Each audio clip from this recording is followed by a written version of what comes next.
Eh bien, bonjour à toutes et bonjour à tous. Je suis très heureux de vous retrouver pour cette nouvelle édition des Chroniques de l'IMO par Optimum, une webconférence qu'on a souhaité en rendez-vous régulier pour éclairer, donner des bonnes pratiques sur certains éléments essentiels à l'activité des conseillers immobiliers, qu'ils soient professionnels ou en devenir. Et on va parler aujourd'hui d'un sujet qui est vraiment fondamental dans votre activité, puisque nous allons parler de la e-réputation, de la réputation au sens large, mais surtout de la e-réputation digitale. Et comment finalement optimiser votre présence en ligne, comment vous en servir pour aller générer plus de contacts, plus d'affaires. Et tout ça, on va le découvrir à travers trois parties dans cette petite heure que nous allons passer ensemble. Trois parties, on est en live, on est sur le web, donc vous avez également la possibilité de nous faire passer quelques questions en direct via le chat que vous avez sur la gauche ou la droite, je ne sais plus, de votre écran. Donc on démarre tout de suite, sans plus attendre, avec ce live sur la e-réputation. C'est tout de suite.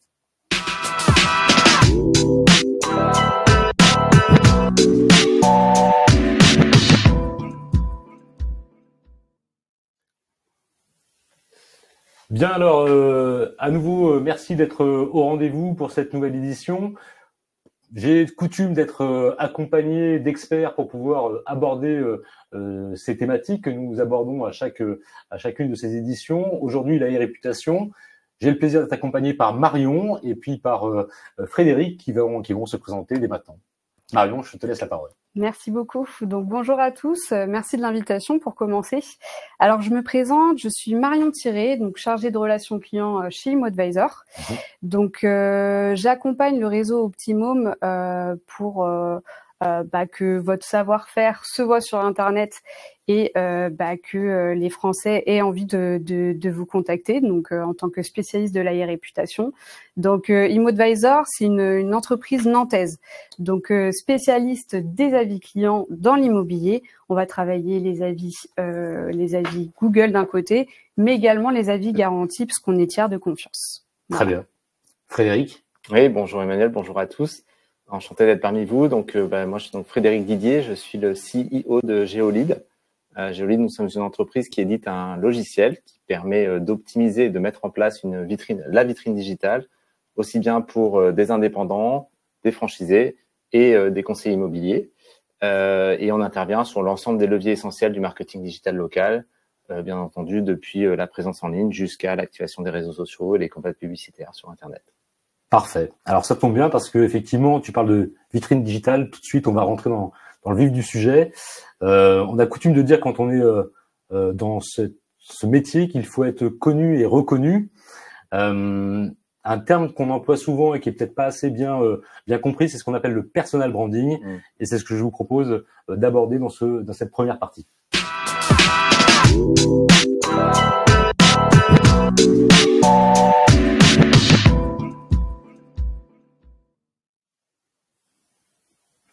Alors Frédéric, le personal branding, on va commencer par toi si tu le veux bien. C'est pas un gros mot, hein, le personal branding, c'est plutôt un ensemble d'éléments qu'il faut intégrer dans son activité pour pouvoir travailler sa présence digitale, mais sa présence aussi sur le terrain. Donc comment toi tu interviens et comment tu peux partager, on va dire, ce que recouvre le personal branding auprès de vos spectateurs? Oui, effectivement, donc, quand on est conseiller immobilier, on incarne quelque part notre marque en local. Alors, bien sûr, on est rattaché à une marque Optimum qui a sa force, mais sur votre zone commerciale, votre zone de chalandise, votre zone d'activité, eh bien, vous êtes le représentant de votre propre marque. Alors, on pense souvent à la résonance physique de cette marque quand on va mettre en place notre activité ou la développer. On va bien sûr penser aux cartes de visite, on va penser à mettre en place des panneaux avec l'effigie pour les biens à vendre, etc. On va soigner aussi quelque chose qui est important, évidemment, les relations humaines qu'on va avoir au quotidien et garantir un bon niveau de bouche à oreille. Ça, c'est ce que tout le monde sait plus ou moins faire et c'est très bien et c'est à la base de l'activité. Mais au moment de transposer ça sur le digital, en fait, on est sur un monde qui est presque encore plus important, qui peut générer encore plus d'activités, de prospects et de mandats. Et donc, c'est pour ça qu'il est vraiment essentiel de mettre en place l'équivalent de sa vitrine physique, sa vitrine digitale, et de pouvoir vraiment être visible sur sa zone d'activité. Ok, parce qu'en fait, on ouvre un peu le scope finalement, on sort de notre territoire, de notre localité pour aller justement drainer un peu plus large son exposition. Et comment on fait finalement? Comment on fait pour se rendre visible sur cette partie vitrine digitale? Oui, c'est ça. En fait, l'avantage du digital, d'Internet, c'est que vous allez pouvoir toucher des gens que vous ne touchez pas par vos relations humaines, vos connaissances indirectes, etc. Et pour être visible sur votre zone d'activité, en fait, il y a plein de leviers à activer. C'est la difficulté aussi. On va y revenir un peu plus tard, je pense, dans cet atelier. Mais il y a un certain nombre d'éléments à mettre en place. Donc, d'abord, il y a effectivement le sujet vraiment à proprement parler de la vitrine digitale elle-même. Pour faire simple, c'est vraiment mettre en place une page sur Google My Business. Donc, c'est la fameuse fiche établissement que vous avez quand vous allez sur Google et sur Google Maps et que vous cherchez un service ou un professionnel local.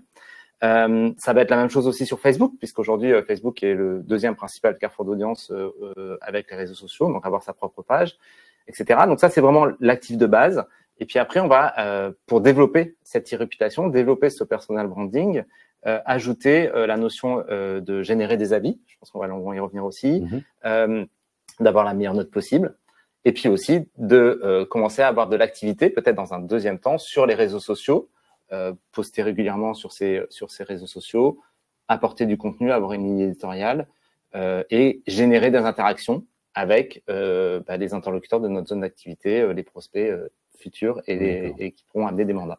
En fait, on va y revenir, donc on va pas tout déflorer maintenant, mais sur les bénéfices attendus, une phrase ou deux, c'est OK, j'active tout ça, OK, je passe du temps finalement à travailler la fiche, à faire de cette fiche derrière un asset important, un outil important pour la visibilité, mais quel est mon intérêt à moi finalement de passer autant de temps à ça? Ouais, l'impact il est immédiat, c'est-à-dire que vraiment l'enjeu qu'on a tous sur nos zones d'activité, c'est d'apparaître en premier, d'être les plus visibles et c'est quand on va être le plus visible qu'on va acquérir les personnes qui font des recherches sur Internet et qui vont être des mandats qui peuvent tomber demain, des prospects qui cherchent vraiment, on va y revenir sur les parcours clients, mais à prendre des mandats, à confier leurs biens à la vente, par exemple. Donc, c'est vraiment un générateur de mandats aujourd'hui, le fait d'avoir une bonne réputation.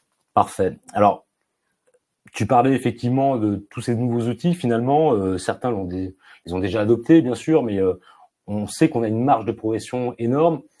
On a subi une transformation quelque part du digital post-Covid. Et Marion, en préparant cette rubrique, finalement, tu nous disais que ce qui était important, c'était d'aborder ce qu'on appelle le parcours client. C'est que le parcours client avait aussi la façon dont les internautes consommaient du service, achetaient des produits, avait radicalement changé. Et donc, il fallait aussi comprendre cette notion de parcours client pour pouvoir bien l'accueillir finalement et adopter la bonne méthode, les bonnes pratiques pour pouvoir répondre finalement aux requêtes de nos internautes. Tout à fait. Donc effectivement, on parle de parcours digital client. Donc le parcours digital client, c'est dans votre cas, donc c'est le parcours que va réaliser un particulier pour monter son projet immobilier. Donc sachant que 90% des projets immobiliers commencent sur Internet, c'est important de se mettre dans la peau des internautes, des particuliers, pour savoir quel type de recherche ils peuvent faire et quel contenu ils peuvent trouver. Donc on a pu constater majoritairement 3 types de situations différentes. Donc la première situation, ça va être les clients qui souhaitent acheter ou louer, donc qui vont faire des recherches du type maison plus ville, par exemple. Donc dans ce type de recherche qu'on trouve majoritairement dans les résultats de recherche, ça va être des sites d'annonces et les annonces donc en lien avec la recherche qui va être effectuée. Donc d'où l'intérêt d'être présent sur ces sites d'annonces, donc d'avoir une fiche vitrine bien complétée avec notamment le personal branding que tu évoquais tout à l'heure, donc avec ça crée son petit kit du meilleur personal branding avec une belle photo de soi, un texte, voilà, et des avis clients forcément. Donc c'est important de mettre ça à disposition sur les différents sites d'annonces, mais également au-delà de cette fiche vitrine sur les sites d'annonces, sur les annonces directement. Faut savoir que une annonce, il y a une étude qui a été réalisée par Sologer notamment, une annonce avec des avis permet de gagner 3 fois plus de contacts qu'une annonce sans avis. Okay. Donc, d'où l'importance de mettre également à disposition les avis clients sur ces différents sites d'annonces. Ça va rassurer en fait un prospect qui va faire une recherche de ce type sur Internet et le rassurer sur le professionnel à qui il va faire appel. Donc l'impact est direct en fait. Ouais. On affiche des étoiles quelque part, on fait part de notre réputation personnelle. Et non pas forcément celle de la marque d'ailleurs. Oui, tout à fait. Et on engage finalement une certaine forme de crédibilité vis-à-vis de l'internaute qui nous cherche. C'est un élément de réassurance, ouais. Okay. Et donc ça va être la première situation. La deuxième situation, ça va être le client qui souhaite vendre et qui vous connaît. Donc là, clairement, c'est le bouche à oreille. Hein, c'est au cœur de votre métier. Donc très clairement, vous fonctionnez beaucoup comme ça, au bouche à oreille ou aux recommandations. Et donc dans ce type de cas, les particuliers, ils ont quand même besoin de se rassurer. Et donc ils vont aller vous chercher directement sur Internet pour savoir ce qu'on dit de vous. Donc moi déjà, premier conseil que je peux vous apporter, c'est d'aller vous rechercher sur Internet régulièrement. Clairement. Cherchez-vous sur Internet, regardez ce qui se dit de vous, le contenu que vous pouvez trouver, positif comme négatif, c'est important et vous le faites régulièrement. Et donc, dans ce type de recherche, ce qui est important, c'est de leur donner du contenu et du contenu positif. Donc là, en l'occurrence, vous avez sous les yeux un exemple de bonne réputation. Donc, on a pris l'exemple d'un conseiller Optimum. On peut constater que quand on le recherche directement sur Google, on peut avoir le site internet qui apparaît dans le premier résultat de recherche. D'ailleurs, là, c'est ce qui est encadré, hein, Marion. Si on décrypte l'image, on voit en haut de ce screenshot, on a la partie visible qui est vraiment le conseiller du réseau qui ressort. Et son site surtout. Et son site internet avec ses avis clients qui apparaissent dessus, qui sont les avis ImoAdvisor d'ailleurs. Et donc on peut constater également dans les résultats de recherche sur la gauche de l'écran les différents sites d'annonces et également les plateformes d'avis clients comme ImoAdvisor, on peut le voir, également des sites d'annonces avec les avis clients. Donc du type Se Loger, Le Bon Coin, etc. Et donc sur la droite de l'écran, ce qu'on peut constater, c'est la fiche Google Business Profile, autrement appelée aujourd'hui, on l'appelle fiche Google pour faire simple. Et donc pour le coup, c'est la fiche Google du conseiller qui est plutôt assez complète. Hein. C'est très clairement important qu'elle soit la plus complète possible. C'est surtout ça qui est très illustrant puisque on a l'habitude, puis on a l'habitude de voir aussi l'engagement de certains conseillers dans cette démarche de vitrine digitale, et on voit qu'il y a des écarts encore trop importants, alors même que c'est la première, tu l'as dit tout à l'heure Frédéric, c'est la première des choses à faire. C'est se constituer une vitrine digitale propre, remplie, renseignée. Et là, on le voit à l'écran, c'est une fiche qui est complète, elle a évidemment photo, localisation, étoile qui correspond à sa réputation, et puis tout un tas plus bas d'éléments de réassurance avec des témoignages clients qui fait d'elle une fiche crédible. Oui, tout à fait. Tu as plusieurs sources qui viennent crédibiliser les avis. Donc tu as les avis Google, tu as les avis ImoAdvisor, et d'ailleurs dans les avis Google, ce que vous pouvez constater, c'est que les avis page jaune sont remontés par Google dans ce type de recherche. Alors ça, faut le savoir, c'est assez relativement nouveau. C'est récent. Oui. Ouais, tout à fait. C'est avec le DMA, donc le Digital Market Act. Donc pour ceux qui ne connaissent pas, c'est une loi européenne qui vise à favoriser la concurrence et l'égalité entre les GAFAM et les autres entreprises. Alors les GAFAM, c'est les géants du web. On va retrouver Google, Amazon, Facebook, Apple et Microsoft. Et donc l'idée, donc là en l'occurrence de l'exemple qu'on a sous les yeux et de Google qui nous intéresse plus particulièrement aujourd'hui, c'est que Google fasse remonter des plateformes autres que la sienne dans ses propres avis. D'être agnostique dans la proposition de valeur qu'elle diffuse en matière d'avis et qu'elle puisse partager, tu l'as dit, page jaune, mais aussi des plateformes comme la tienne. Tout à fait. Et donc pour le coup, on constate très bien que les avis clients sont super bien référencés parce qu'aujourd'hui, un des critères les plus importants dans l'algorithme de Google, ce sont les avis clients. C'est ce qui est le plus recherché aujourd'hui sur Google, c'est le nom d'une marque plus les avis qui sont associés. Donc automatiquement, Google a cette tendance à référencer dans les premiers résultats de recherche des plateformes où apparaissent des avis clients. D'où l'exemple qu'il y a sous les yeux. Super. Alors on va en parler du référencement un petit peu plus tard. Le troisième parcours. Le troisième parcours, donc là, ça va être le parcours le moins évident pour vous en tant que conseiller. C'est donc le client qui souhaite vendre et qui ne vous connaît pas, qui ne connaît pas le professionnel. Donc là, la recherche, elle peut commencer de différentes manières. Il peut y avoir une recherche, par exemple, estimation de mon bien, ou ça peut être rechercher le professionnel, le meilleur professionnel autour de moi. Donc là, c'est tout l'intérêt donc du marketing digital dont parlait Frédéric tout à l'heure. Ça regroupe ce qu'il disait. C'est très important de travailler son e-réputation, d'être présent sur différents canaux qui pourraient vous donner une chance de ressortir dans ce type de recherche. Parfait. Alors justement, on comprend bien qu'il y a des parcours un peu nouveaux qu'il faut intégrer, parce que des gens qui nous connaissent et des gens qui ne nous connaissent pas doivent finalement nous voir ressortir dans ces résultats de recherche. Est-ce que tu as, Frédéric, puisqu'on voit bien le bénéfice à aller chercher, est-ce que tu as quelques chiffres à nous partager par rapport à ce processus de réflexion et à l'impact que ça a d'avoir une bonne e-réputation ou une moins bonne e-réputation? Ouais, il y a un chiffre qui est assez marquant, effectivement, c'est qu'aujourd'hui, il y a 98% des consommateurs, au sens large du terme, qui consultent les avis sur Internet avant de faire appel à un service ou un commerce de proximité. Donc avant de se décider, finalement. Avant de se décider, avant de faire même parfois de décrocher le téléphone ou quoi que ce soit, ils vont d'abord consulter les avis, 98%. C'est applicable à tous les secteurs, mais c'est encore plus vrai dans le service.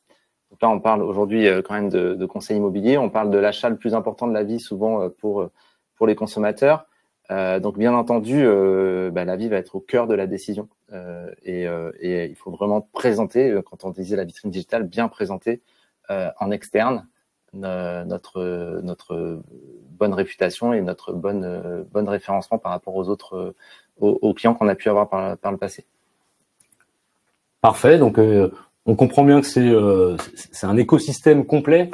On va y revenir, mais c'est vrai que entre la fiche Google, on a parlé de site internet, on a parlé de réseaux sociaux. Ça fait peut-être beaucoup de choses à adopter et à travailler quelque part, mais on va le voir. Il y a des outils aussi pour faciliter, je dirais, la mise en pratique et puis se concentrer quand même sur l'activité qui doit rester le suivi du client, le terrain, la prospection. Mais on voit bien déjà que c'est tout un ensemble d'éléments qui doivent être quand même travaillés pour aller chercher plus d'efficacité, plus de différenciation sur le terrain. Je regarde le petit moniteur pour savoir si on a des questions sur cette première partie où on aborde de manière assez large le personal branding et la e-réputation. J'ai une question de Geneviève qui nous parle de sa fiche Google qui est bloquée pour cause de contenu commercial. Peut-être que tu peux y répondre oui, alors, directement. Effectivement, ce qu'il faut comprendre, c'est que Google est très vigilant sur l'utilisation de ces fiches, puisque, comme vous l'avez compris, c'est un espace gratuit, c'est aussi l'avantage. Mais l'idée, c'est quand même que ce soit loyal. Donc, il y a certaines bonnes pratiques à respecter. Les règles Google sont relativement transparentes. Maintenant, ça reste un algorithme qui contrôle ces fiches aussi. Donc, il peut y avoir des réactions de l'algorithme qui suspend les fiches de temps en temps. C'est un bon modérateur quand même. C'est un bon modérateur, bien sûr, exactement. Alors, ce qu'il faut faire, c'est regarder, là, vous indiquez contenu commercial. Donc, il faut voir si le titre de la fiche, effectivement, est trop commercial, justement. Vous êtes censé mettre votre nom de marque, votre nom personnel et votre métier éventuellement, mais pas plus. Vous pouvez pas mettre en avant votre activité de façon trop promotionnelle.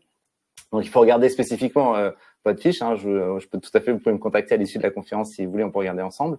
Mais voilà, au cas par cas, il faut regarder pourquoi Google fait ce genre de retour. Souvent, ça vient quand même aujourd'hui soit du titre de la fiche qui est trop promotionnel, soit d'une zone de chalandise ou d'une activité, donc une catégorie qui n'est pas respectée et qui n'est pas en ligne avec votre métier. Ok. Donc, il y a des règles, il faut les connaître, et puis on va pouvoir les aborder, mais sachez que Google, quand même, a la main mise sur sa vitrine. C'est son actif. C'est son actif, mais ça reste un passage obligé. Ouais. Il faut suivre quelques principes clés, et normalement, tout se passe bien. Exactement. Si on suit ça dans l'ordre. Très bien. Ce que je vous propose, c'est de passer à la deuxième partie, parce qu'on a bien vu que c'était vital. Pas de sujet là-dessus. Maintenant, comment fait-on pour gérer ses avis au quotidien? Quelles sont les bonnes pratiques? C'est ce qu'on va aborder dès maintenant.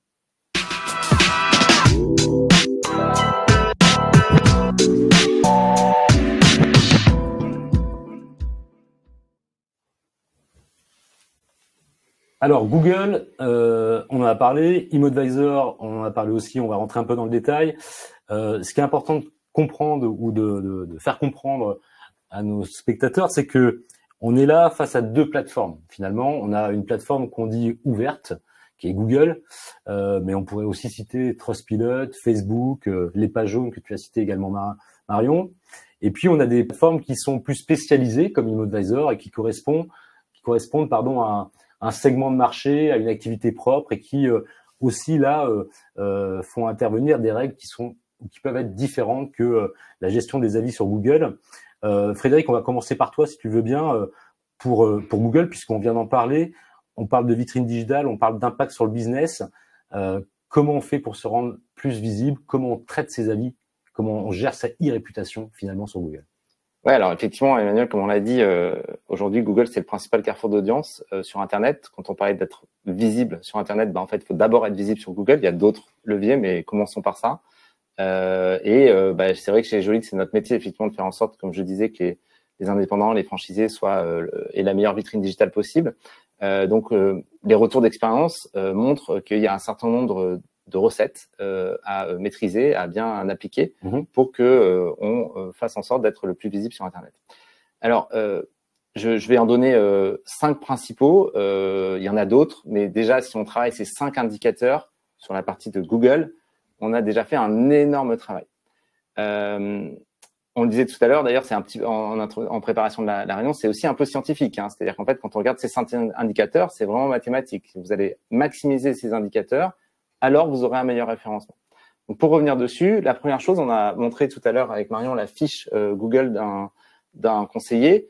Effectivement, l'important, c'est de bien la compléter. Donc, qu'est-ce que c'est compléter une fiche Google concrètement? Il y a bien sûr, on le disait, le titre de la fiche, il y a sa photo de qualité à avoir. Si possible, avoir d'autres images derrière, d'autres photos, par exemple sur des biens que vous avez à la vente ou des biens que vous avez déjà vendus, c'est pas un souci, mais en tout cas, ça permet de mettre en avant votre activité. De remplir les horaires. Alors, c'est peut-être contre-intuitif pour vous qui êtes indépendant, mais en fait, c'est très important aussi d'avoir des horaires parce que, encore une fois, ce qui compte, c'est le taux de complétion de la fiche. Plus vous aurez rempli de champs sur votre fiche Google, plus vous serez référencé sur Google. C'est une notion très importante quand même. C'est même fondamental. C'est le crucial. Le must-have. En gros, il faut remplir la vitrine. Donc, la fiche Google, c'est la vitrine. Donc, vous remplissez la vitrine avec tous les champs possibles. Les horaires, les catégories, etc. Ensuite, une fois que ça c'est fait, déjà, et ça c'est quelque chose que vous pouvez faire dès le départ, effectivement, l'objectif, ça va d'avoir des avis et des avis positifs. Avoir beaucoup d'avis, on va y revenir, je pense, dans la troisième partie de notre conférence aujourd'hui. Il y a plein de façons de solliciter des nouveaux avis, mais il faut avoir beaucoup d'avis. C'est très important, c'est le deuxième indicateur clé, avoir beaucoup d'avis. Troisième indicateur, effectivement, c'est la note moyenne, avoir la meilleure note possible. On reviendra aussi sur comment avoir des bonnes notes. Le quatrième indicateur sur lequel il faut veiller, c'est la fréquence et la fraîcheur des avis. Donc, il faut avoir des nouveaux avis régulièrement. Et plus vous avez des avis récents, plus l'algorithme de Google va favoriser le référencement de votre fiche. Et le cinquième, qu'on oublie parfois, mais qui est vraiment essentiel dans l'algorithme de Google, c'est de répondre à ses avis, à tous ses avis. Donc, c'est la réponse aux avis. Donc, si je récapitule, en fait, OK, c'est une vitrine digitale, OK, c'est un petit peu technique, mais c'est accessible pour chacun d'entre nous. Maximisons les actions autour de ces 5 indicateurs clés, le taux de complétion de la fiche, la note moyenne, le nombre d'avis, la fréquence des avis et le taux de réponse aux avis. Et déjà, avec ces 5 éléments, on met en place une vitrine digitale performante pour commencer à bien irradier sa zone commerciale, sa zone d'activité. Parfait. Écoutez, je pense que c'est assez clair. Puis, on a bien en tête ces 5 points clés à travailler. Donc, tant qu'on les a pas fait, on sait qu'on a des chances de pas forcément. On a un déficit par rapport à d'autres acteurs qui remonter et même surclasser d'autres personnes sur ce secteur, d'autres intermédiaires professionnels.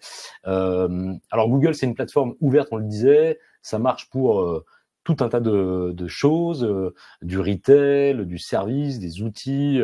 On peut tout noter, sa boulangère. Enfin, on peut vraiment être dans cette démarche de solliciter un avis régulier. Si on se concentre sur le secteur qui est le nôtre, sur l'immobilier, pourquoi est-ce important, Marion, de faire appel à une plateforme plus spécialisée dans sur ce segment de marché? Finalement, en quoi finalement, ça crédibilise un peu plus nos actions que de faire appel à des avis certifiés comme la plateforme ImoAdvisor. Alors pour commencer, pour rebondir sur ce que disait Frédéric, effectivement, avoir des avis clients, c'est hyper important. On l'a dit tout au long du début de ce live. Très clairement, les internautes, ils lisent les avis publiés sur les professionnels et c'est un des critères les plus importants dans l'algorithme de Google. Donc c'est super important. Maîtriser son e-réputation, on peut dire que c'est être dans une démarche proactif de collecte d'avis clients. Parce que malheureusement, aujourd'hui, c'est régulièrement les clients insatisfaits qui prennent le temps de déposer un avis. Donc, l'idée, en fait, aujourd'hui, avec la collecte d'avis clients, c'est de donner la parole aux clients satisfaits.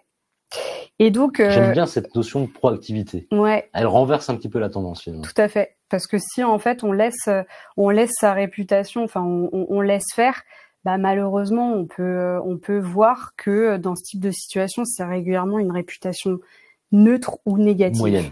Ouais, c'est ça. Et on sait que c'est pas bon, la réputation. Tout à fait. Pour tout ce qu'on a évoqué jusqu'à présent. Donc voilà, c'est pourquoi c'est aussi important. Pour donner des chiffres aussi clés, parce que tu parlais effectivement de volumétrie d'avis, de fraîcheur, enfin d'avoir des avis plutôt récents.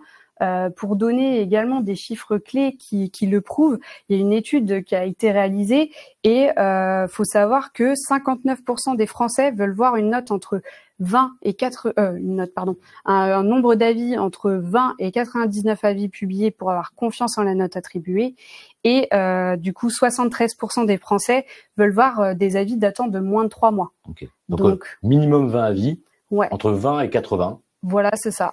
Exactement, et des avis datant de moins de 3 mois. Comme ça, ils ont davantage confiance en la note attribuée. Donc c'est des chiffres assez impactants qu'il est important d'avoir bien en tête.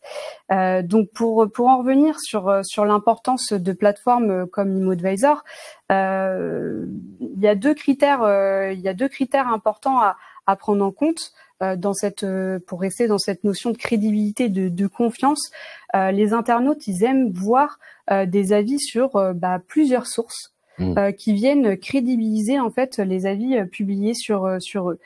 Plus j'ai de sources qui viennent dire que je fais du bon travail, plus je vais y croire, forcément.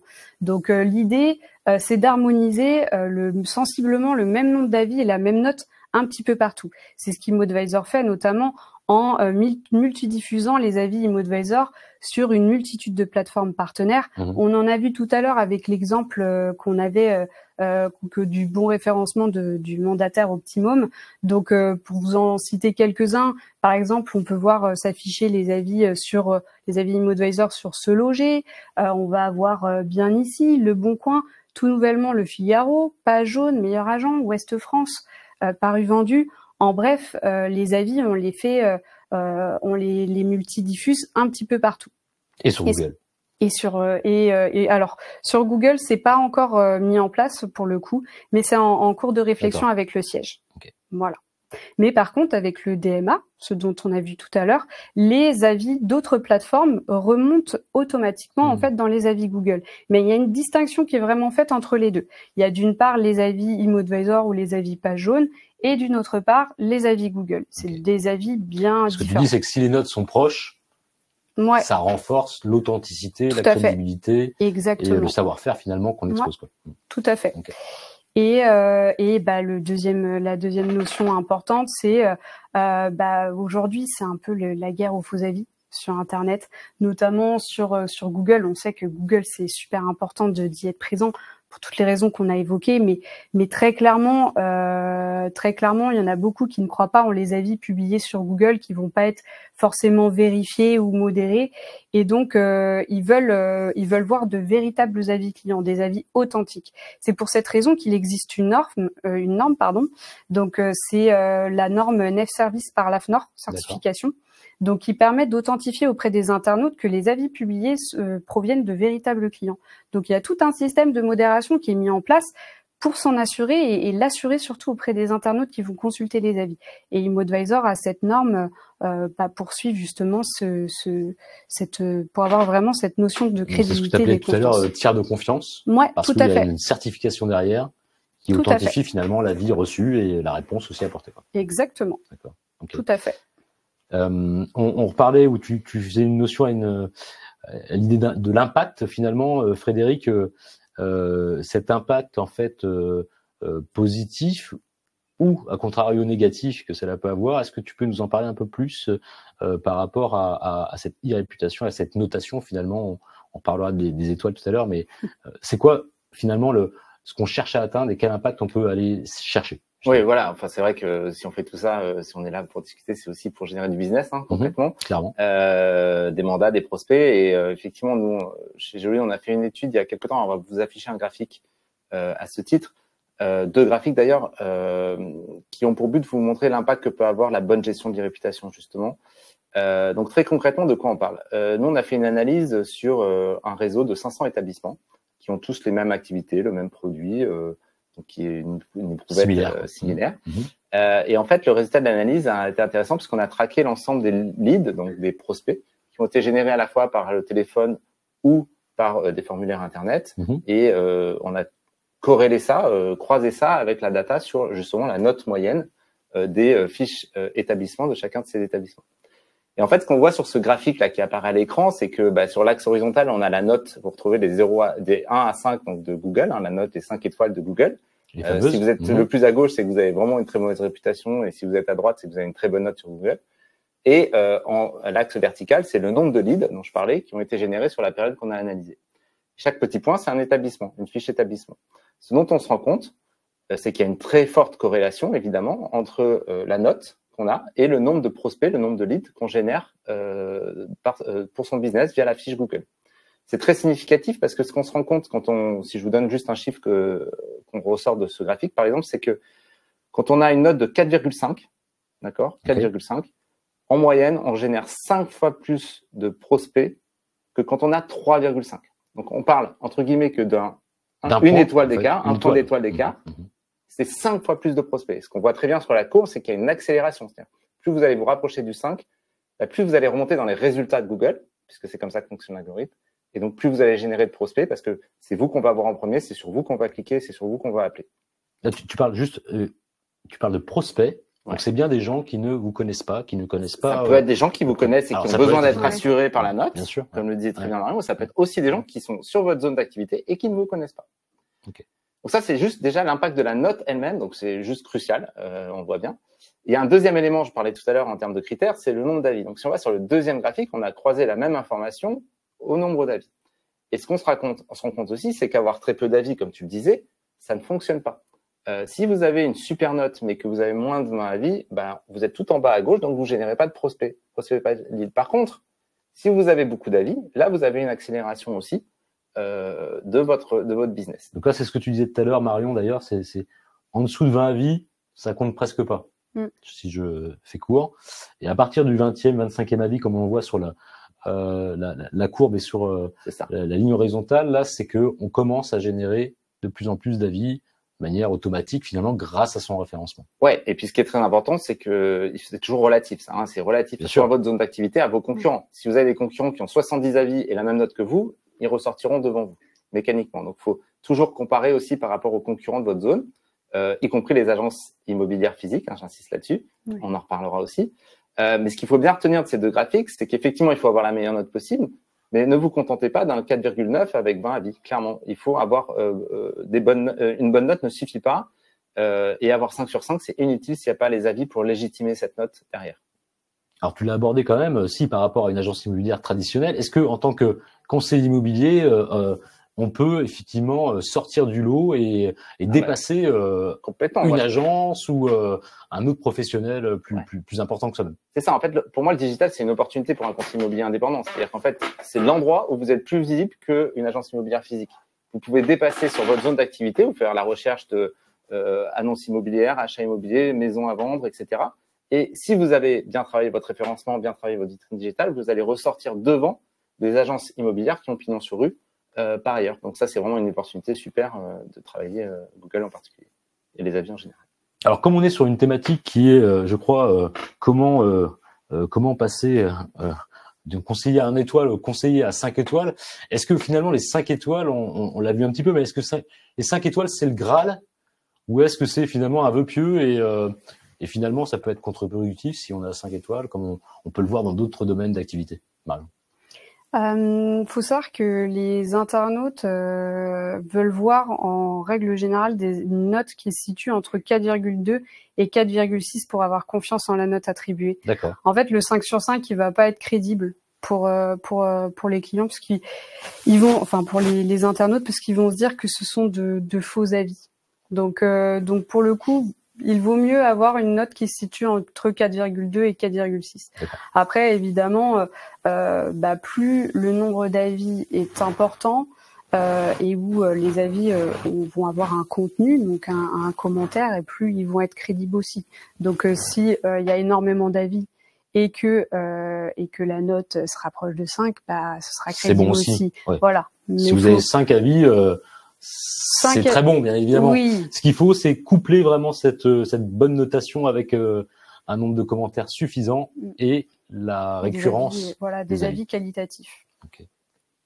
Tu voulais compléter, Frédéric? Non, mais en fait, je crois qu'on en parle maintenant, mais on a fait une étude, nous, chez Géolite, sur le secteur immobilier en particulier et sur le référencement des différents réseaux, donc que ce soit des réseaux d'agences immobilières ou. Je crois qu'on l'a même. On a peut-être le lien vers les. On a peut-être le lien parce que c'était une étude. Vous pouvez je crois qu'il y a un QR code, donc vous pouvez le scanner. C'était intéressant parce qu'effectivement, en termes de notes, c'est illustratif, mais Optimum ressort très bien avec une super note parmi la meilleure note à 4,79. C'est de notre moyenne. Oui. C'est une moyenne, hein, on parle bien, c'est une super nouvelle. D'ailleurs, j'avais noté qu'on est devant des réseaux, comme je disais, comme Stéphane Plaza ou La Forêt, pour pas les nommer. Donc c'est pas rien, parce que je pense qu'il y a quand même des choses intéressantes en face.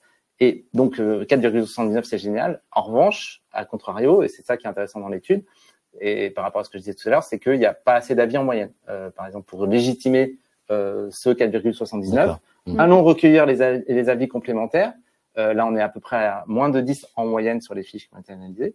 Si on va chercher les 20, 40 avis, et on va essayer de maintenir le même niveau de note, vous allez obtenir des résultats en termes commerciaux qui sont bien supérieurs à ce qu'on peut avoir aujourd'hui. Bon, la bonne nouvelle, c'est que il y a une marge de progression qui est devant nous quelque part, qui est devant tous les professionnels de l'immobilier pour aller chercher plus d'avis et pour justement faire la différence sur le terrain. Je vous propose, après ce tour d'horizon sur la gestion des avis, de passer justement à ces rituels à mettre en place pour aller collecter, pour aller régulièrement faire remonter sa notation et entretenir finalement sa crédibilité, sa réputation. On passe à la dernière partie.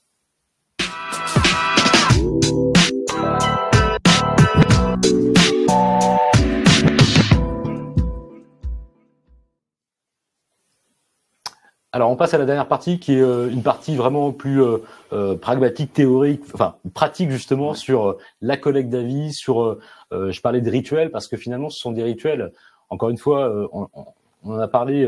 Bien évidemment, ça demande de passer un peu de temps sur ces différentes plateformes, de solliciter les avis clients. Donc c'est du temps et le temps est important par rapport au travail à faire sur le terrain, mais tout ça aussi est une question peut-être d'habitude à mettre en place et finalement une fois qu'on a pris le pli quelque part, ça devient des automatismes assez faciles à répéter.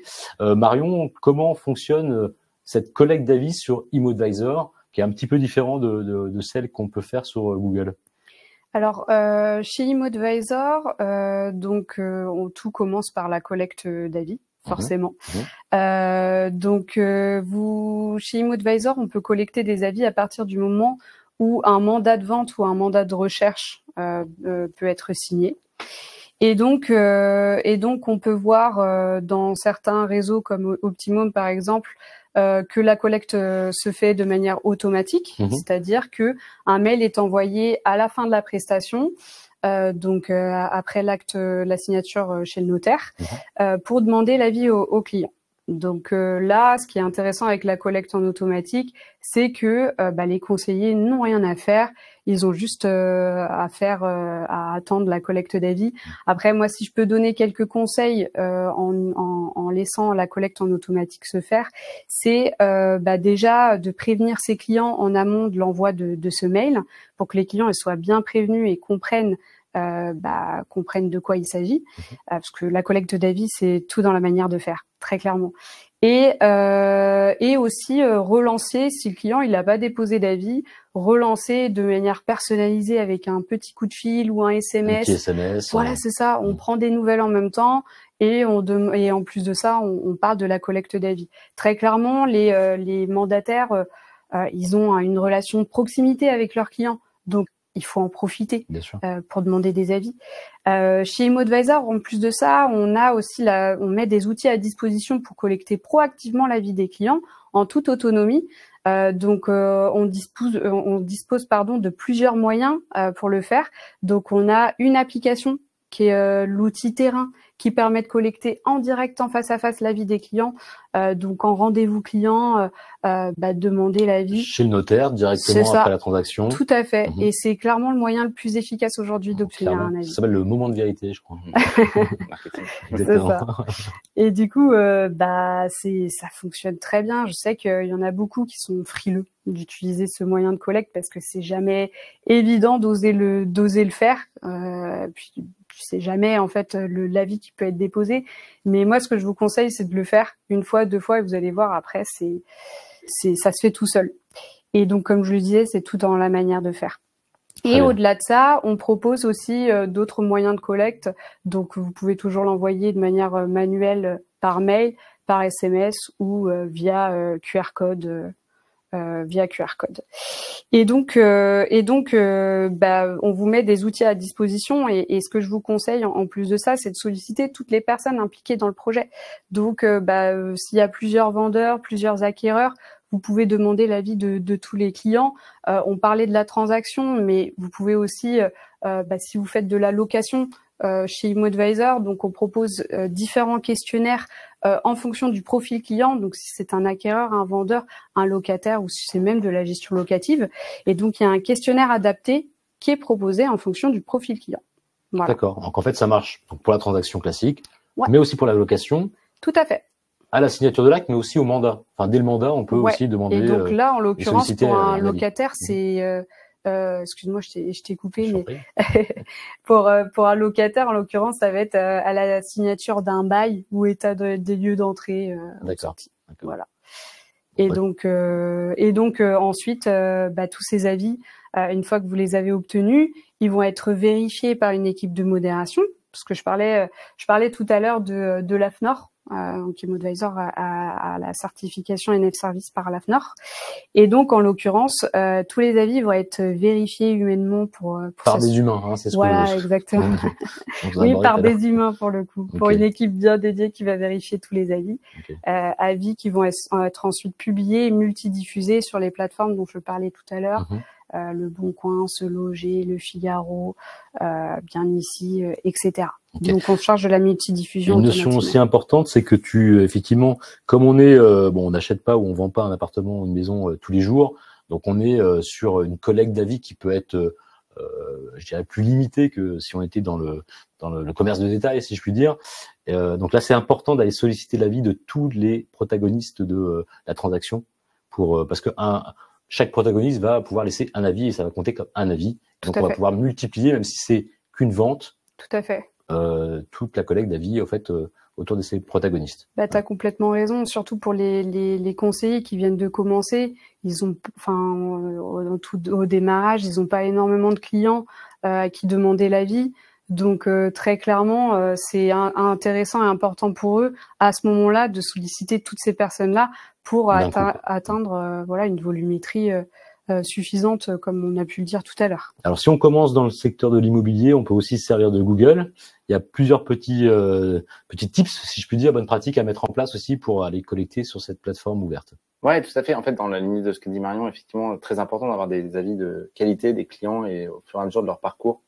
Parce qu'en fait, ce sont les témoignages que vous allez pouvoir mettre en avant et généralement, ça se passe très bien, donc vous avez des très bonnes notes. Mais pour gagner en crédibilité, comme on disait, sur la vitrine digitale qu'est Google, on l'a vu tout à l'heure, le nombre d'avis est vraiment très important. Et il y a une question clé quand on débute ou quand on a un retard sur sa note, c'est comment je fais pour rattraper ce retard. Et donc, il y a plein de petites astuces, effectivement, déjà sur la façon de récolter ses avis. Tu as parlé d'une certaine façon. On peut aussi rajouter dans sa signature de mail un lien vers l'URL Google qui permet de laisser un avis. On peut mettre ça sur sa carte de visite avec un QR code. On peut mettre ça sur son panneau perso, etc., etc. Il y a plein de façons de récolter des avis qui sont très intéressantes. Mais on peut aussi faire des campagnes SMS. C'est-à-dire, on peut vraiment envoyer à tous les points de contact qu'on a eu une demande d'avis. Et ça, j'insiste sur ce point, c'est-à-dire que au-delà des avis clients qui sont essentiels, on peut élargir l'enrichissement du nombre d'avis qu'on a par la sollicitation de toute personne qui à un moment donné a une interaction avec vous. Puisqu'en fait, de quoi on parle? On parle de la réputation en ligne, de la réputation, de votre réputation en tant que conseiller. Donc finalement, toutes les personnes que vous avez au téléphone à un moment donné, ne serait-ce que pour une recherche, une demande de renseignement pour un bien, bah, vous pouvez très bien lui demander de vous laisser un avis. Elle a eu une interaction avec vous de qualité, elle peut vous laisser un avis et vous aider à être meilleur sur Google puisque ça fait partie de votre métier de donner des renseignements sur les biens. Donc vraiment, j'insiste sur l'importance de donner des avis à toutes les étapes du cycle de vie client. Pour la petite anecdote, chez Geoludi, on a mis en place un petit outil qui permet de calculer sa dette d'e-réputation. Sa dette d'e-réputation, d'accord. Ouais, c'est un terme un petit peu générique, mais la dette, c'est un peu à la mode. Mais l'idée, c'est de dire que quand vous avez démarré il y a quelque temps ou quand vous êtes au démarrage, si jamais vous laissez faire, comme disait Marion, vous allez risquer d'avoir une note moyenne. Or, on a vu tout à l'heure que 3,5 ou 4, c'est pas du tout suffisant. Il faut avoir 4,2, 4,5, 4,7 pour vraiment passer devant les autres. Sauf que comme c'est une moyenne, si vous avez déjà 20, 40 avis qui vous donnent une moyenne de 3,5, bah, vous allez cravacher en nombre d'avis pour faire remonter cette moyenne. C'est mathématique. Et donc, bah voilà, si vous scannez le QR code, vous pouvez savoir combien d'avis il vous faut pour remonter à 4,5, 4,7. Vous pouvez faire le petit calcul. Et ça, bah, c'est une façon aussi de vous faire passer le message qu'il faut passer à l'action et aller chercher ses avis. Parfait. Moi, j'aimerais juste revenir sur cette collecte, effectivement, et merci pour le partage de cet outil. C'est un petit outil qui doit être très, très, très utile pour se jauger, se juger dans cette notation, dans cette e-réputation. On a chacun, tout à chacun, on a des commerçants avec qui on est proche, on a sa famille, on a ses voisins. On peut aller, si on démarre ou si on veut rattraper cette dette d'e-réputation dont tu parles, on peut effectivement aller solliciter des avis auprès de ses proches, auprès de ses relations voilà, de proximité. Tu parlais bien sûr des personnes que tu peux avoir en relation sur une demande de renseignement. Si tu l'as bien accueillie, elle est elle est parfaitement à l'aise pour pouvoir te laisser un bon avis. Exactement. Les visites, ça compte aussi. Si des visites sont réalisées et si la prestation de visite a été bonne et qu'il y a eu une bonne relation, même si la transaction ne se fait pas, il peut y avoir un avis blessé, un avis positif qui va aussi compter dans cette note moyenne finalement. Voilà, toutes ces personnes-là sont là pour vous recommander en tant qu'acteur professionnel du secteur. Donc, dès que vous avez une interaction avec vous, même si c'est pas uniquement professionnel d'ailleurs, ils sont en capacité de juger de votre performance et de vous recommander. Il y a des frontières à pas dépasser et on disait tout à l'heure, faut pas faire de la surpromotion en ligne. Et une recommandation amicale, c'est tout à fait faisable. Il n'y a pas de problème avec ça. Très bien. Alors, une fois on l'a vu. Donc, on a sa page Google, pas de problème. On a aussi ImoAdvisor qui est bien activé. On commence à collecter des avis. On le fait régulièrement. Et le cinquième de tes principes, c'est de pouvoir y répondre. C'est ce que tu disais tout à l'heure, c'est de pouvoir y répondre et de pouvoir répondre à tous les avis de manière régulière, bien sûr, mais de pouvoir entretenir cette interactivité. Ça, c'est essentiel, pas pour uniquement se faire plaisir ou se faire plaisir ou faire plaisir à notre client, mais c'est parce que ça va compter dans le référencement. Marion, toi, quand on a abordé cette thématique aussi, quand on a travaillé, tu disais que c'était vraiment un point vraiment essentiel aussi dans la gestion de ces avis sur ImoAdvisor notamment, mais sur Google par définition. Ouais. Tout à fait, c'est un vrai gage de professionnalisme de répondre à l'ensemble de ces avis. Déjà, il faut se dire que les internautes lisent les réponses aux avis. Parfois même, ils lisent plus les réponses apportées que les avis en eux-mêmes. Mmh. Et il y a aussi vos clients qui prennent le temps de déposer un avis. Donc, c'est bien de prendre le temps aussi d'y répondre. C'est une forme de considération, finalement. Tout à fait, exactement. Donc, c'est important de répondre à tous ces avis positifs comme négatifs. Et d'ailleurs, pour donner un chiffre clé qui prouve que c'est aussi important. Frédéric l'a dit tout à l'heure. Faut savoir que 88% des Français feraient plus appel à une entreprise qui répond à tous ces avis positifs que négatifs. Donc on parle vraiment de cette notion avis positif comme négatif. Chez ImoAdvisor d'ailleurs, c'est vrai que répondre à ces avis, c'est pas évident. Faut trouver l'inspiration. Des fois, on sait pas forcément quoi dire, que ce soit pour les avis positifs d'ailleurs, comme les avis négatifs. Donc nous, on met à disposition une bibliothèque de réponses aux avis. D'ailleurs, on va vous montrer un extrait sur l'écran. C'est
particulièrement. C'est pas toujours évident d'apporter la bonne réponse. Il faut se mettre dans la peau d'un internaute qui va lire l'avis publié et la réponse apportée. Donc, faut vraiment faire percevoir votre version des choses et contrebalancer l'avis négatif qui a pu être déposé sur le conseiller. Ok, alors je récapitule parce que ça a un petit peu frisé apparemment sur le débit image. Donc il y a une méthodologie pour pouvoir répondre à ces avis.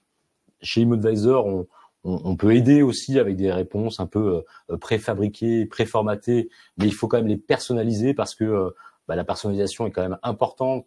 Un client fait la démarche quand même de donner un avis, d'ailleurs qu'il soit positif ou négatif, ce que tu dis. Il faut être réactif, il faut y répondre. C'est hyper important. Tout à fait. Trouver le temps d'y répondre. Alors, il s'agit pas non plus d'écrire un pamphlet, mais quelques lignes pour montrer la considération et finalement soit remercier pour un avis bienveillant, soit corriger le tir pour un avis qui correspond pas forcément à la réalité parce que la perception peut être différente sur le terrain entre la relation entre un conseiller et son client ou son prospect. Donc il faut ne pas hésiter en tout cas à prendre cette bonne pratique et la mettre en place. Sur Google, sur cette partie réponse aux avis, je vois qu'il y a en commentaire il y a Franck qui me dit j'arrive pas à répondre aux avis, je suis bloqué. Est-ce que non, alors sur le cas spécifique de Franck, il faut regarder pourquoi. Oui, parce qu'il y a forcément une raison. Il y a forcément une réponse. Si besoin, vous pouvez aller sur le centre d'aide de Géolide, vous tapez sur Google centre d'aide Géolide et puis vous avez plein de réponses aux questions de comment on gère Google My centre Business. d'aide Géolide. Ouais. Sur Google, vous trouverez directement plein de questions et de réponses à comment bien gérer sa fiche Google.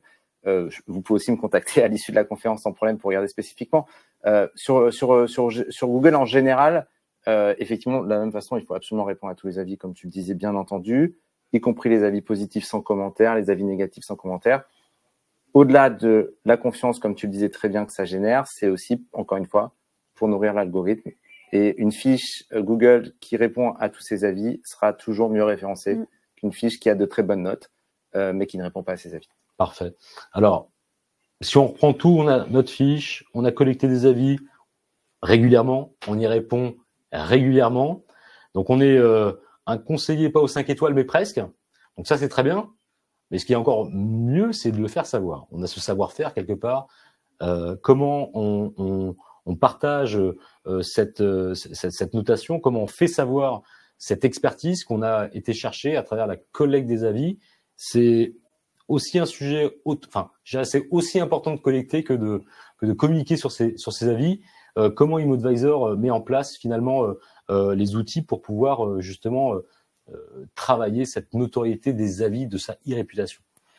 Effectivement, comme tu le dis très bien, c'est très important de collecter des avis et d'ensuite les communiquer autour sur différents supports que vous utilisez. Donc nous, on met à disposition ImoAdvisor plusieurs supports pour le faire. On va vous montrer d'ailleurs quelques exemples. Donc vous avez la possibilité de voir d'ajouter une signature mail avec vos avis ImoAdvisor. Donc le nombre d'avis et la note, en cliquant dessus, on revient directement sur votre vitrine ImoAdvisor. Les avis ImoAdvisor apparaissent également sur le site internet, donc sur votre site internet, sur votre page conseillée. Donc vous pouvez voir le nombre d'avis et la note obtenue. Les avis également, c'est bien de les faire apparaître sur tous les supports que vous pouvez utiliser. Par exemple, quand vous faites des estimations, vous pouvez rajouter, là vous voyez sur l'écran, vous avez une sorte de certificat ImoAdvisor où il y a écrit votre nom, la note, vous pouvez le mettre dans votre document, votre dossier d'estimation. Ça peut être aussi le logo ImoAdvisor sur vos panneaux de commercialisation, flyers, en bref, tous les supports que vous avez à disposition. L'idée étant, c'est de dire que aujourd'hui, vous faites appel à un organisme indépendant pour gérer vos avis clients, ce qui va rendre les choses encore plus crédibles, vos avis encore plus crédibles. Et en plus de ça, l'idée c'est que c'est vos clients qui parlent de vous et des services que vous pouvez réaliser. Et donc, au-delà de ça, on vous met également différents visuels que vous pouvez personnaliser. Donc, on les voit également sur l'écran. Vous pouvez partager votre note, le nombre d'avis, vos meilleurs avis aussi dans leur intégralité. C'est des templates qui sont déjà tout faits, que vous pouvez personnaliser à vos couleurs, aux couleurs du réseau. Vous pouvez rajouter une petite photo de vous. Les internautes aiment bien. Apprécient, ouais. On en a parlé tout à l'heure avec le personal branding, mais c'est pas mal de mettre une petite photo de vous là au lieu du logo, par exemple. Et donc ces différents visuels, vous pouvez les utiliser, par exemple. Donc on parlait de la fiche Google tout à l'heure. Vous avez la possibilité de faire des Google Posts sur votre fiche Google. Donc là, c'est le sujet tout trouvé. Les réseaux sociaux aussi, si vous en avez. Pareil, vous pouvez utiliser ces différents visuels sur les réseaux sociaux parce que en plus de ça, sur ces différentes plateformes, on n'a pas toujours l'inspiration, c'est pas toujours quoi mettre en post. Quoi promouvoir finalement. C'est ça. Et du coup, quoi de mieux que vos avis pour animer vos réseaux sociaux, parce qu'on sait que c'est bien d'avoir des réseaux sociaux, mais il faut du contenu. Très bien. Voilà. Alors. Merci. Et puis les exemples sont assez illustrants sur ce qu'on peut effectivement valoriser. Avec Google aussi, Frédéric, un conseiller immobilier peut faire finalement la promotion de ses propres avis. Il y a plein de manières possibles. Tu en as cité quelques-unes tout à l'heure, mais ça marche aussi dans plein d'usages différents. Oui. Enfin, on parlait de la vitrine digitale en général et donc de différents leviers à activer et les réseaux sociaux. Donc non seulement Google, mais Facebook, Instagram, que je vous encourage fortement à mettre en place et à animer, vont vraiment être des vecteurs de prospects et de leads. Donc à ce titre-là, effectivement, quand on cherche du contenu éditorial, rien de tel qu'un témoignage client, c'est sûr. Parmi d'autres choses que vous pouvez poster, comme le disait Marion, vraiment mettre en avant ça sur les réseaux sociaux, c'est une caisse de résonance très importante qui vient compléter cette vitrine digitale dont on parlait. Et puis ne pas hésiter, on parlait de visite tout à l'heure, si on distribue une carte de visite, on peut aussi très bien sur sa carte de visite avoir un QR code pour renvoyer sur la plateforme d'avis Google. Exactement. Et solliciter des avis avec toutes les personnes que vous rencontrez au quotidien. Autant de caisses de résonance, c'est votre zone d'activité. Plus vous aurez de relais, de la même façon que le bouche à oreille fonctionne en physique, tous les relais digitaux que vous pourrez avoir seront essentiels à votre déploiement de votre marque sur votre zone d'activité. Super. Écoutez, j'espère qu'on a été éclairant. Je regarde juste si en termes de chat, on a quelques quelques questions qui nous viennent. Un client peut-il donner un avis sur ImmoAdvisor avant la signature de l'acte? Oui, tout à fait. Vous pouvez solliciter l'avis de vos clients dans le cadre d'un achat, c'est à partir du mandat de recherche, et dans le cadre d'une vente, à partir du mandat de vente. D'ailleurs, il faut même savoir que si votre client, vous avez signé un mandat de vente et que ça va pas jusqu'au compromis, c'est pas grave, vous pouvez quand même demander l'avis sur ImmoAdvisor. À partir du moment où il y a eu le mandat, c'est OK, il y a eu une prestation, on peut justifier auprès de l'AFNOR qu'il s'agit d'un véritable client, qu'il y a un lien, un contrat qui a été signé entre vous deux. Ok, super. Parfait. Je vois dans le chat, ça me paraît assez clair. Ce que je vous propose maintenant, c'est de passer à la conclusion. On a fait quand même le tour de ces 5 grandes parties que tu avais abordées, Frédéric, et notamment sur vraiment les bonnes pratiques liées à la collecte d'avis, à la réponse aux avis et à la promotion de ces avis. On voit qu'aujourd'hui, c'est plus accessoire du tout. Hein. Faut prendre le train en marche, c'est une certitude. Donc, merci pour ces décryptages et je vous propose de passer à la conclusion dès maintenant.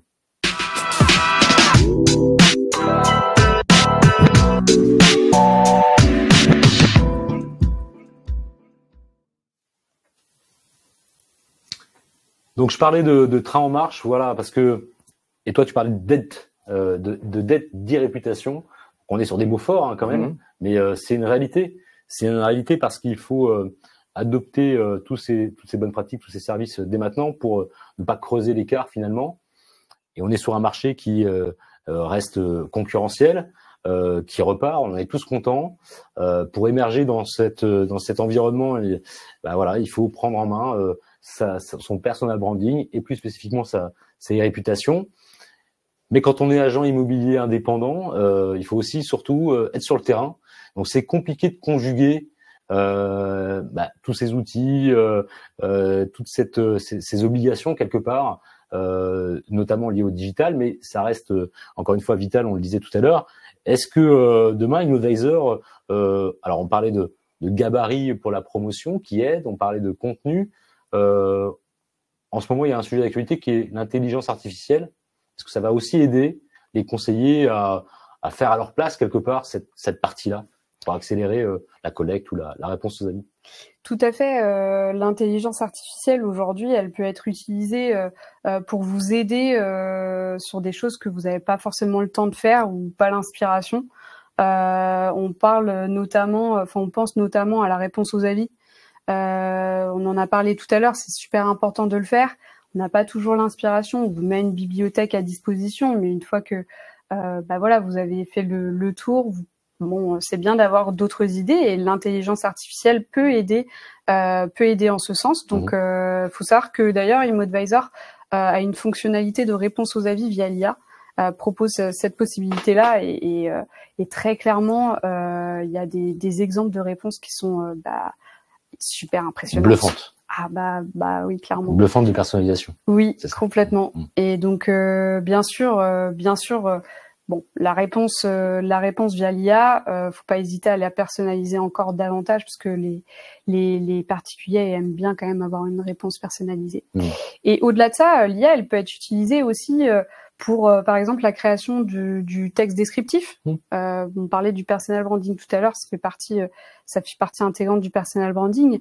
Et pareil, pour faire son texte descriptif, on fait un petit prompt auprès de ChatGPT, pour en citer un. Et clairement, on peut avoir un texte descriptif super intéressant qui pourrait ressortir. Alors tu parles de prompt, d'IA, tout le monde n'est peut-être pas encore très affûté sur le sujet.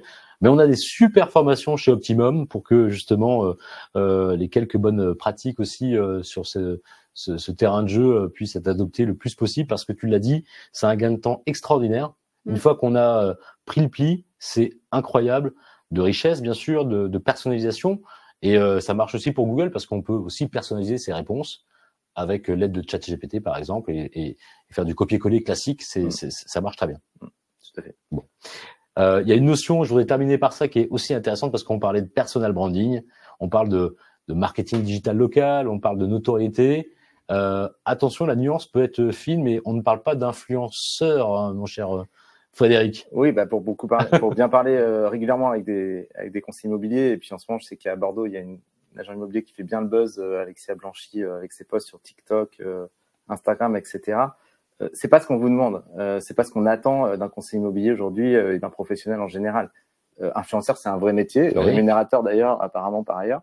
Mais c'est pas la question. Ce qu'on cherche à faire aujourd'hui, c'est vraiment de créer votre, comme on l'a dit plusieurs fois, vitrine digitale, votre image sur Internet, de sorte que les prospects, les clients, les personnes intéressées par votre activité viennent vous voir.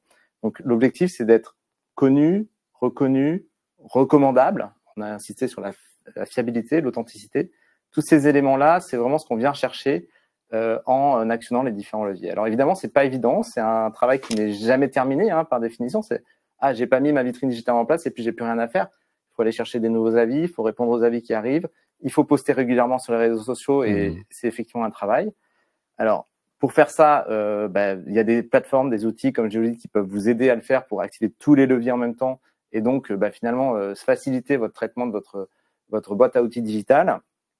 Et puis, il y a surtout, et moi j'insiste là-dessus, vous êtes adhérent d'un réseau où vous allez l'être et vous avez la capacité d'utiliser en fait les actifs qui sont mis à disposition par le réseau, notamment pour les contenus sur les réseaux sociaux. Vous avez accès à énormément de contenus.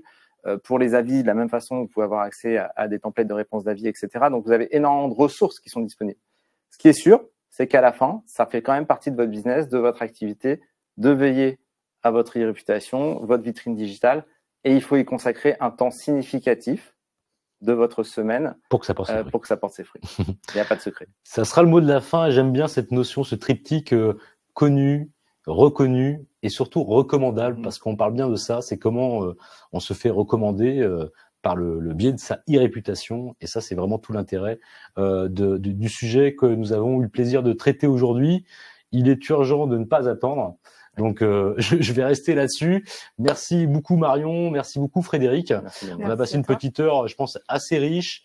On a eu beaucoup de questions et on n'a pas pu y répondre pour garder le timing, mais sachez que on pourra partager ces questions auprès de Marion et de Frédéric pour les sujets qui les concernent et apporter les réponses qui vous concernent pour le coup.